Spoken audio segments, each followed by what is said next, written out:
ہم نے اللہ تعالیٰ کے فضل و کرم سے اپنے ادوار میں کرپشن کے خاتمے کا کبھی اعلان نہیں کیا، کبھی اس کے ڈنڈورا نہیں پیٹا. پٹ اپ اور شٹ اپ. سب سے بڑا چنک جو ہے آپ کی ایکسپورٹس کا وہ ای یو کنٹریز کا اور امریکہ کا ہے، اور ای یو کنٹریز نے کیا کہا آپ کو، اور آپ آج ان کے خلاف باتیں کر کے تو آپ پاکستان کی جو روٹی ہے آپ اس کو سکیڑنا چاہتے ہیں، پاکستان کی خوشحالی جو ہے آپ اس کو ڈیمیج کرنا چاہتے ہیں.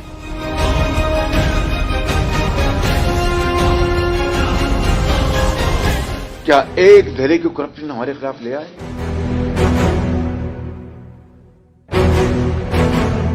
ایک دہلی کی کرپشن.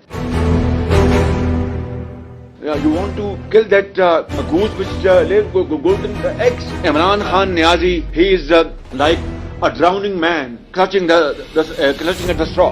وہ جو ہے نا تنکے کو ڈوبتے کو تنکے کا سہارا، اس کی حالت یہ ہے. ایک راستے میں جو نہیں ہوتے وہ بوبی ٹریپس وہ بچھائے گئے ہیں، وہ مائنز بچھائی گئی ہیں، ان کو ایک ایک کر کے ہمیں ہٹانا ہوگا اور اپنا راستہ صاف کرنا ہوگا. یہ بڑا کٹھن مرحلہ ہے. یہ صرف اجتماعی بصیرت اور اجتماعی کاوشوں سے انشاءاللہ ہم ضرور اس کو حل کریں گے.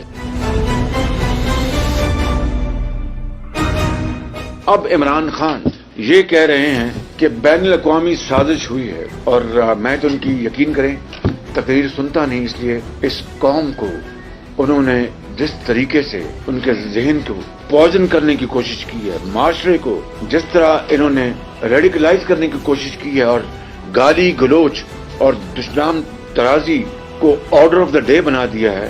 کچھ خدا کا خوف کریں. آپ کس کو بے وقوف بنا رہے ہیں؟ ہم جانتے ہیں کہ آپ یہ ایک آخری آپ کا یہ گھٹیا، آپ کا بھونڈا، آپ کا یہ ہتھ کنڈا ہے کہ آپ اپنا چاہتے ہیں کہ جو پارلیمان جہاں پر الحمدللہ متحدہ اپوزیشن کے کل جو ایک وزیر اعظم کے خلاف عدم اعتماد کی جو اب آ چکی ہے موشن، اس کے حوالے سے جو 172 کی جو نمبر ہے اس سے زیادہ کل پارلیمان میں موجود تھے. اور آپ اچھی طرح جانتے ہیں کہ انشاءاللہ پرسوں خدا کے فضل و کرم سے آپ کو شکست فاش ہوگی. آپ دھاندلی کے ذریعے آئے، مگر ہم نے پارلیمان، قانون اور آئین کا راستہ اپنایا، اور آپ کو اب راست نہیں آ رہا اس لیے کہ شکست فاش آپ کو دیوار پر سامنے لکھی نظر آ رہی ہے. اور اب آپ چاہتے ہیں کہ کبھی دھمکیاں دیتے ہیں، پھر آپ دھمکیاں دی آپ کہ میں 1 لاکھ آدمی لاؤں گا، یہ کروں گا.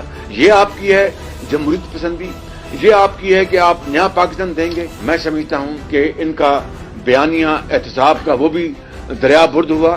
عمران خان کا تو جو مین سے تھا ہی کہ کرپشن کا خاتمہ، اور 90 دن کہا 90 دن میں کرپشن کا خاتمہ کر دوں گا. اور میں وہ باتیں دہرانا نہیں چاہتا جو وہ دن رات کہتے رہے کہ اگر 1 روپیہ اپنا ڈالر کے مقابلے میں روپیہ قیمت کم ہوتی ہے تو وہ پرائم منسٹر کرپٹ ہے، اگر پیٹرول کی قیمت بڑھتی ہے تو پرائم منسٹر کرپٹ ہے. اور نہ جانے کیا کیا قوم کو بتایا. اور $300 ارب میں $200 ارب $300 ارب باہر پڑا وہ لے کے آئیں گے 90 دن میں کرپشن. ہم نے تو کبھی کوئی ایسا نعرہ نہیں لگایا. یہ دیکھیے ٹیلی فون لائن پر کوئی نہ جادوگر تھا نہ کوئی گوار تھا.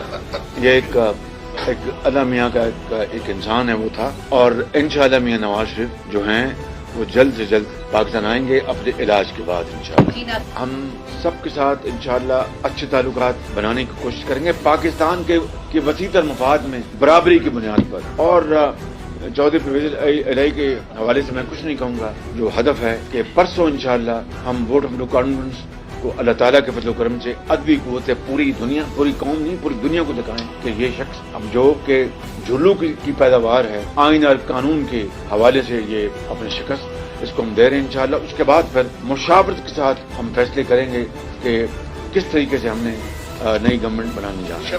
رہی بات امن و امان کی، تو ہم نے اس حوالے سے ہم نے آج خطوط لکھ دیے ہیں انتظامیہ کو اور پولیس کو کہ اگر عمران نیازی جو کہ اس وقت ملک کے اندر جمہوریت کو وہ کہ نہ رہے بانس نہ بجے بانسری، وہ اس روش پر وہ جا رہا ہے اور تل چکا ہے. ہم نے انتظامیہ اور پولیس کو کہا ہے کہ اگر ووٹنگ والے دن سپریم کورٹ کے فیصلے کی روشنی میں اگر آپ نے عمل نہ کیا تو پھر ہم منسٹر انٹیریئر، سیکرٹری انٹیریئر اور درجہ بدرجہ آئی جی پولیس اسلام آباد کے چیف کمشنر اور ڈپٹی کمشنر جو بھی درجہ بدرجہ ہیں ان سب کو اس کا ذمہ دار ٹھہرائیں گے کہ اگر پرامن ووٹنگ کے لیے ہمارے ممبرز کو ہاؤس میں داخلے کے لیے کہیں رکاوٹ بنی تو پھر سپریم کورٹ کے فیصلے کی روشنی میں ہم خط لکھ چکے ہیں اور پھر یہ لوگ کٹہرے میں ہوں گے۔